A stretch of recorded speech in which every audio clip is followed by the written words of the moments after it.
Bienvenue dans Sacrée Sexualité, le podcast où on parle de sexualité, mais pas comme à la télé. Je m'appelle Livia Quero, je suis écrivaine, je suis coach en sexualité et je suis aussi très fan de comédie romantique. Et tu vois, dans les comédies romantiques, le sexe c'est toujours automatique, fluide, génial et parfait. Et ça ressemble pas trop à la réalité. On ne nous montre pas tous les moments maladroits, compliqués, qui sont durs à naviguer. Et on ne nous montre pas non plus toute la dimension magique, sacrée de la sexualité qui va bien au-delà de mélanger les corps. Eh bien, tu sais quoi, dans ce podcast, c'est exactement ce qu'on va faire. On va parler des choses qui sont un peu compliquées, un peu difficiles et dont personne ne parle jamais. Et en même temps, on va parler de la dimension spirituelle, énergétique de la sexualité qui en fait un outil qui te permet de te reconnecter à qui tu es et qui impacte tous les aspects de ta vie. Je suis très heureuse de t'accueillir dans ce podcast et je te dis à tout de suite pour l'épisode du jour. Hello. Ravie de vous retrouver pour ce nouvel épisode. Honnêtement les amis, je sais pas où le mois de mars est passé. Quand j'enregistre, on est fin mars et je cligne des yeux et ça fait 4 semaines que je n'ai pas publié de podcast alors qu'on avait vraiment décidé d'être hyper régulier. Mais je sais pas, j'ai été emportée dans le tourbillon de la vie. J'avais quelques épisodes d'avance. Finalement, on a choisi de pas les publier. Et puis finalement, tous les jours d'enregistrement que j'avais, j'ai eu autre chose qui est venue. Waouh, c'était beaucoup. Mais c'est ok, on repart, on recommence sur de bonnes bases. On remet tout à plat. Je dirais pas qu'on repart de zéro, mais on remet tout à plat et c'est reparti. J'espère avec un peu plus de régularité. J'ai prévu pas mal d'épisodes pour vous déjà, donc normalement ça devrait le faire. Donc ouais, hello, ravie de vous retrouver de nouveau. Et ce mois-ci était intense pour moi, émotionnellement. Il y a beaucoup qui s'est passé. Et je suis tout juste en train de retrouver un peu mon centre dans tout ça, de vraiment trouver mon axe et me dire, ok, voici qui je suis, voici où je vais, voici pourquoi je fais ce que je fais. Enfin, je sais pas si vous voyez ce que c'est un bilboquet. Est-ce que c'est le bon exemple? C'est l'espèce de truc où la base, elle est ronde ou sphérique. C'est comme des bonhommes en fait. Et quand vous les bousculez et tout, ils vont dans tous les sens. Et ensuite, ça doit trouver son équilibre. Et j'ai vraiment l'impression que le mois de mars m'a fait ça. Notamment parce que il s'est passé beaucoup de choses. Notre petite a commencé la crèche. Et pour moi, émotionnellement, c'était beaucoup. C'était plus que ce que je m'attendais. Ne serait-ce que voilà, prendre la décision. Ok, ça c'était beaucoup. Ensuite, on a trouvé une place. J'ai envie de dire miraculeusement parce qu'il semble que c'est pas commun. Trouver une place, quelques jours par semaine. Cool. Faire la semaine d'adaptation. Ok, quand on y va avec elle, ça va. Je la laisse 1 heure, je suis en PLS, je me dis oh my god. Je me demande est-ce que je suis en train d'abandonner mon enfant? Est-ce que je fais ce que je suis censée faire? Est-ce que c'est la bonne chose à faire? J'ai des doutes. Oh my god. Et après ça, première semaine où elle y est tous les jours. Le premier jour, je crois que j'ai rien fait de la journée à part tourner en rond et regarder dans le vide. Elle me dit ah, qu'est-ce qui se passe? Et c'est pas évident parce que je me disais qu'en fait, le fait d'avoir un enfant, donc mon bébé a 6 mois, il y a tellement d'étapes qui vont vite. Ça s'enchaîne très vite. 6 mois, c'est pas beaucoup de temps dans une vie, hein, ok? Et c'est pourtant toute sa vie à elle.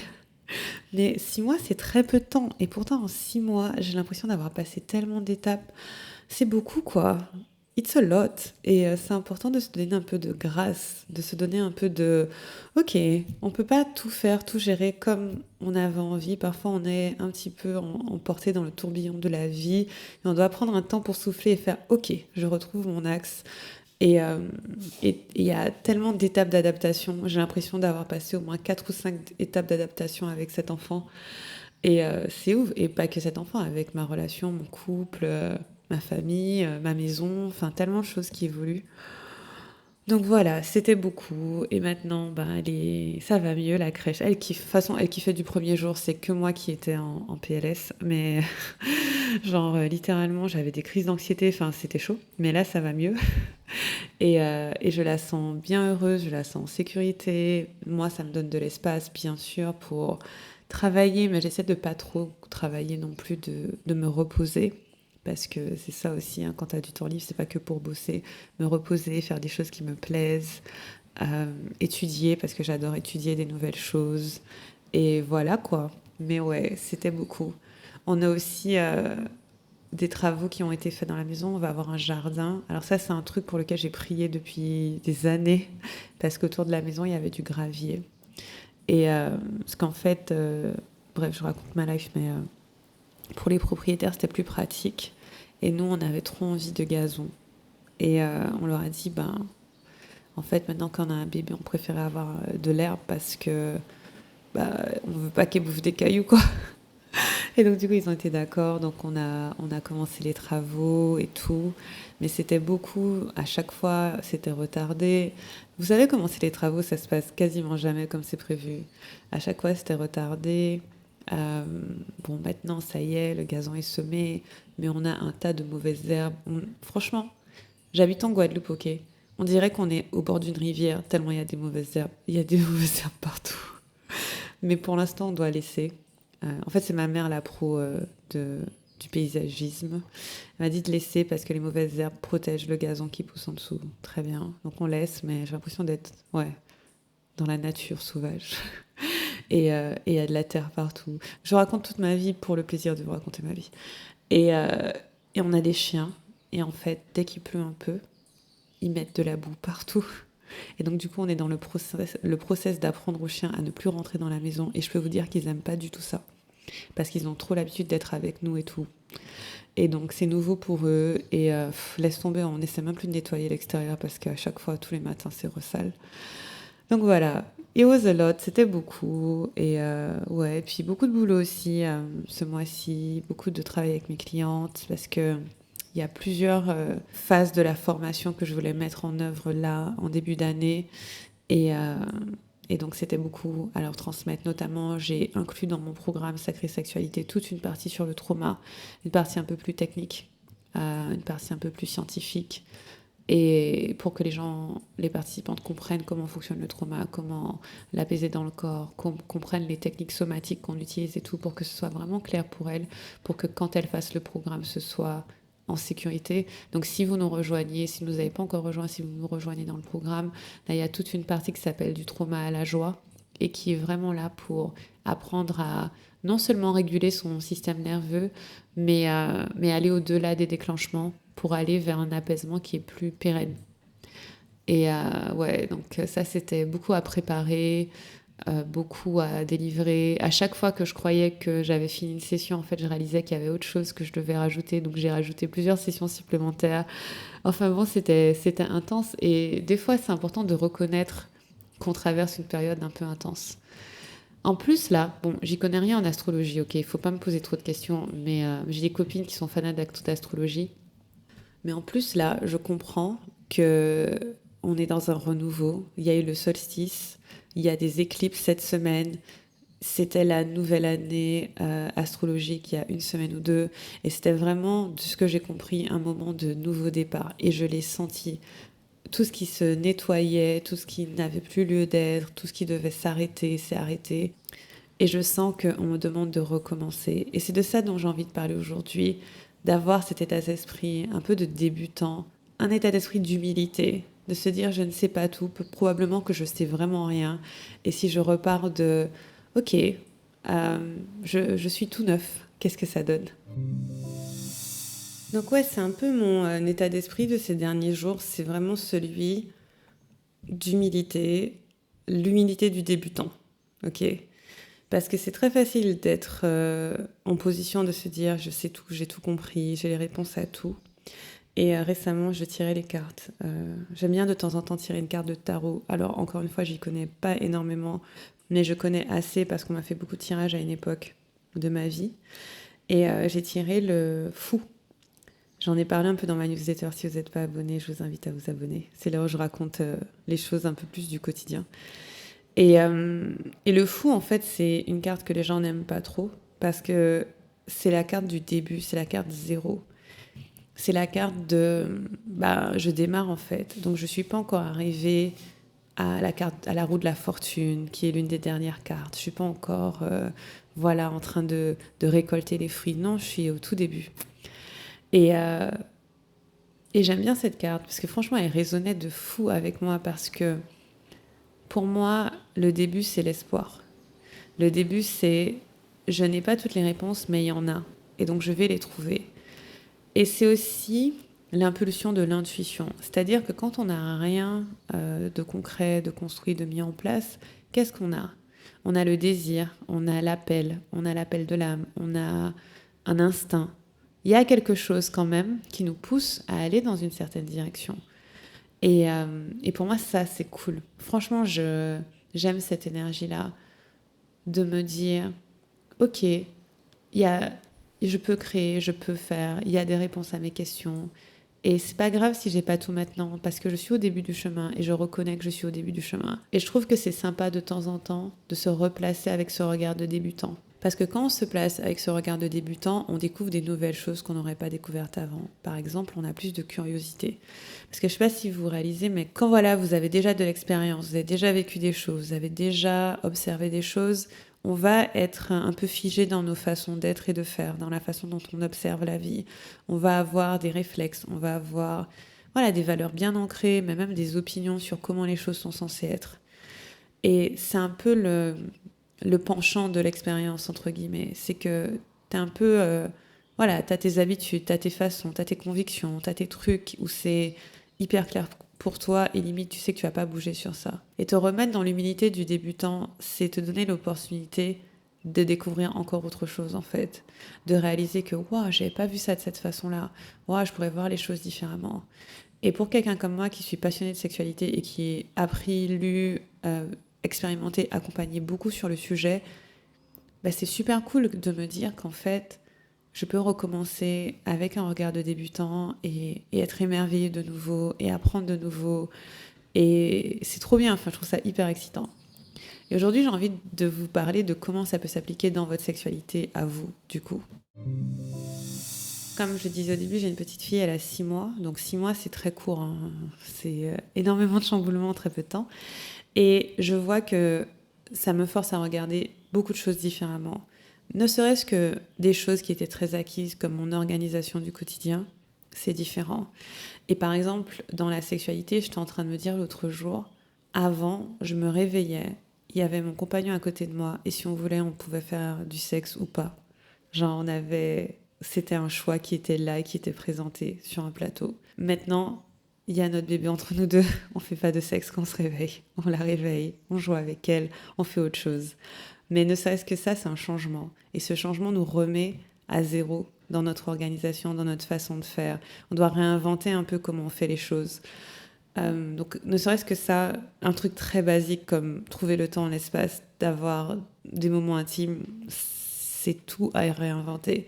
Mais même par rapport au corps. Moi, je sais que mon corps, il a changé, mais contrairement à ce que je m'attendais, pour moi, il n'a pas changé en moins bien, il a changé en mieux. Alors c'est bizarre à dire, je sais que c'est pas le cas pour tout le monde, donc je généralise pas, je parle juste de mon expérience à moi. Je me sens mieux dans mon corps depuis que j'ai eu un enfant que avant. C'est bizarre, c'est comme si, c'est un peu étrange à dire, mais c'est comme si un truc s'était débloqué. Je me sens plus souple, je me sens plus fluide. Euh, Pourtant, j'ai perdu énormément de masse musculaire parce que je faisais du fitness avant, je faisais de la muscu et j'étais plutôt musclée, ça allait. Et j'ai perdu énormément de masse musculaire, mais je sais que je suis en train de la reconstruire. Mais je me sens plus souple, je me sens, je sais pas, il y a un truc, une certaine douceur, peut-être que je ressentais pas à l'intérieur de mon corps avant. Et je me dis, mais c'est trop intéressant d'aborder la sexualité avec ce corps-là, en fait. Et ça fait bizarre parce que moi, je me rappelle au tout début, hein, quand je venais d'accoucher, je touchais mon ventre, c'était bizarre parce qu'avant il était dur et puis subitement il était tout mou. Et mon ventre n'a jamais été aussi mou. Il a toujours eu un peu de masse, même si j'ai jamais. Enfin, la dernière fois que j'avais le ventre plat, j'avais 17 ans, donc c'était il y a 20 ans, quoi. Mais il a jamais. Ça fait très longtemps qu'il n'a pas été plat, mais il a toujours une certaine tonicité. Et là, il était tout mou et c'était bizarre, c'était mou et moelleux. Et ouais, un peu repartir de nouveau par rapport à ça. Et même, je vois qu'il y a des envies que j'avais pas avant, que je commence à avoir envie maintenant. Et du coup, ça m'emmène à notre sujet du jour qui est d'oser être débutant. D'oser être débutant. Pourquoi je dis oser? Parce que être débutant demande de mettre beaucoup d'ego de côté. Demande de mettre beaucoup de ce qui qui nous définirait, ce qui nous affirmerait, ce pourquoi on se sent hyper fort et hyper sûr. On choisit de le mettre de côté et dire en fait, je ne sais pas. Mais c'est passionnant parce que ce que ça va faire, c'est que, notamment dans la sexualité, imaginez, voilà, peu importe votre genre, homme, femme, non-binaire, on se dit qu'aujourd'hui, vous ne savez rien. Ok, vous ne savez rien sur la sexualité, vous n'avez aucune notion, vous ne savez pas ce que c'est. Qu'est-ce que vous allez faire ? Qu'est-ce que vous allez faire ? Bon, peut-être je vais vous donner une petite notion de consentement quand même avant de vous lancer dans cette aventure. Mais imaginez que vous avez au moins la notion de consentement dans le sens général du terme. On ne force pas les gens à faire des choses qu'ils ne veulent pas faire, ok ? Qu'est-ce que vous allez faire ? Eh bien, peut-être que vous allez explorer. Vous allez vous toucher l'autre et vraiment redécouvrir des endroits, redécouvrir des sensations et pas partir du principe que si j'appuie là, ça donne ça, mais se dire, ah tiens, c'est curieux, qu'est-ce que ça donne ? Si je fais comme ci, ça fait ça, et si je fais comme ça fait ça. Ce qui est bien aussi quand on est débutant, c'est qu'on n'a pas la technique, on n'a pas l'idée de si je fais ça, c'est censé donner ça. Et donc du coup, on a moins d'attentes également, on a moins de projections sur ce que c'est censé être. Et moins d'attentes et moins de projections, ça fait quoi ? Eh bien, ça fait que quelque part, on se met moins la pression. On se met moins la pression de la performance. On se met moins la pression de « Ah ouais, mais c'est censé être comme si, j'y arrive pas, etc. » On se juge moins. On a moins de doutes. Et puis aussi, on est OK d'être débutant. On se dit « de toute façon, je démarre, donc j'explore. Donc c'est normal que je sache pas pour l'instant. » Peut-être qu'on a un peu plus de compassion avec soi. Et c'est une invitation que j'ai pour vous, là, plutôt que de vous dire « Je sais ce que je dois faire, je sais comment c'est censé être, etc. » Dire, en fait, tu sais quoi ? Et si on savait pas ? Et si je savais pas trop, qu'est-ce qu'on ferait ? Peut-être qu'on jouerait plus, peut-être qu'on serait un peu plus dans le jeu, peut-être qu'on n'aurait pas des idées préconçues de certaines choses, peut-être qu'on serait OK de former une nouvelle opinion de certaines choses. Par exemple, je sais pas, je pense à introduire des choses dans la chambre, sextoys, foulard, menottes, je ne sais pas. C'est ce qui me vient en tête comme ça. Peut-être que si je ne connaissais rien, je verrais ce que ça fait et je verrais si c'est OK. Je trouve que des fois, on se met beaucoup de pression en sexualité parce qu'on se dit qu'on est censé savoir bien faire. Et le problème, c'est qu'on se dit ça hyper jeune. Hein. Enfin, pour moi, je vois des gamins de 15, 16, 17 ans, donc qui démarrent tout juste dans leur sexualité, qui se sentent mal à l'aise parce qu'ils ne savent pas. Mais c'est normal de ne pas savoir. C'est normal de ne pas savoir. Et j'ai envie de dire, peu importe votre âge aujourd'hui, c'est normal qu'il y ait énormément de choses qui vous échappent, parce que la sexualité, c'est un sujet complexe, mais aussi très peu étudié. C'est un sujet où il y a très très peu d'informations. Il y a très peu de recherche scientifique qui est faite sur le sujet. Je pense qu'elles ont commencé il y a 20 ou 30 ans, ce qui est ridicule, quoi. Et c'est sur des thèmes très spécifiques, très limités, sur des populations très limitées. Enfin, on n'en est pas au stade où la sexualité, c'est la priorité, hein, je veux dire, en termes de recherche. Il y a très peu d'éducation sexuelle en général. Ça commence à changer, mais un tout petit peu. Franchement, tout ce que vous avez, c'est le porno et quelques comptes Instagram. Hein. Enfin, on va pas se mentir. Après, il y a quelques bouquins, mais voilà, c'est pas si étendu que ça. Et donc, pour moi, cette pensée que la sexualité, c'est un truc un peu inné, instinctif et tout, oui, seulement si on se laisse explorer, ok ? Parce que oui, bien sûr que vous pouvez, de façon instinctive, explorer et voir ce que ça fait. Mais le problème avec ça, c'est que souvent, par-dessus l'instinct, va venir le mental qui va dire « Ouais, mais est-ce que c'est exactement comme ça que je dois faire ?» Mais il n'y a pas de mode d'emploi, en fait, on n'en sait rien. Moi, je sais pas. Je sais pas ce qu'on est censé faire.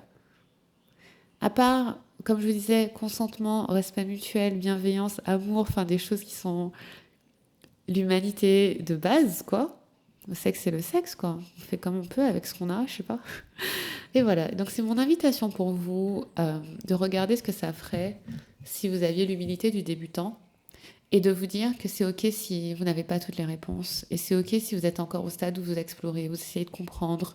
Parce que la sexualité, non seulement c'est quelque chose de physique, scientifique, technique, pratique, mais c'est aussi quelque chose de très très spirituel, très très psychologique et très très émotionnel. On va y mettre du sien, on va y mettre de notre cœur, on va y mettre de notre âme, on va aussi y mettre de nos émotions, on va y mettre de nos pensées, nos ressentis, notre passé, nos philosophies, on va y mettre beaucoup. On va y mettre beaucoup et du coup ça en fait un sujet de perpétuelle exploration.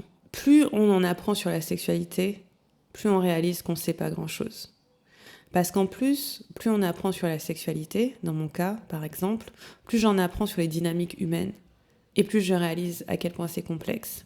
Mais comme c'est complexe, c'est fascinant, c'est passionnant.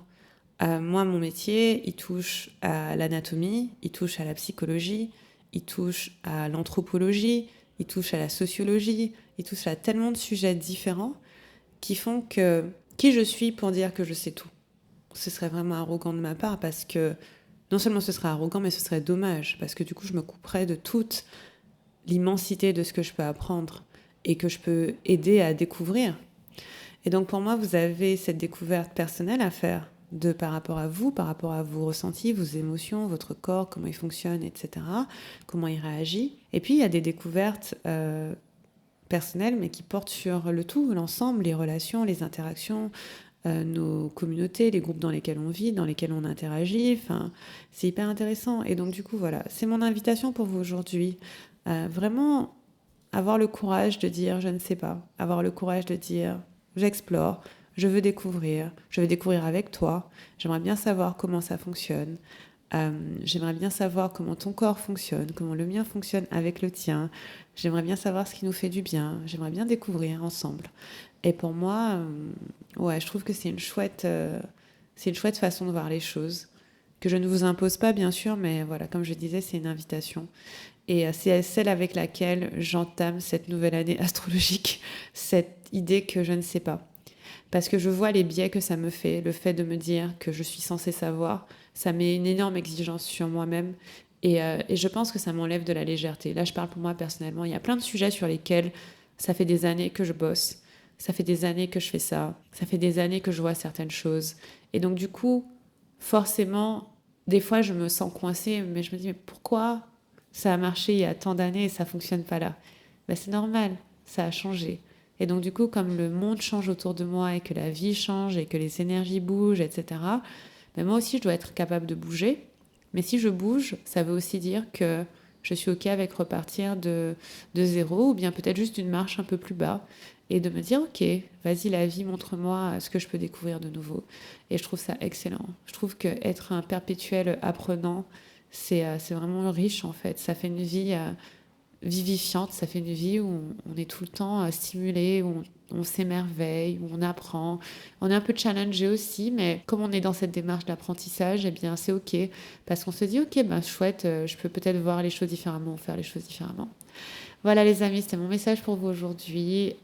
Je suis contente de vous retrouver, même si je sais pas quand vous écoutez cet audio, mais en tout cas, moi, personnellement, je suis contente de vous retrouver. Et je voulais juste rajouter quelque chose. Ces jours-ci, j'ai le nez perpétuellement bouché. Je fais des allergies. J'ai pas encore pris le temps de reprendre mon traitement, de bien me soigner. Et donc, désolée si vous entendez, si j'ai l'air enrhumée. Je suis pas enrhumée, je suis juste allergique à tout. Voilà. Je vous embrasse et je vous dis à très bientôt. Bye bye!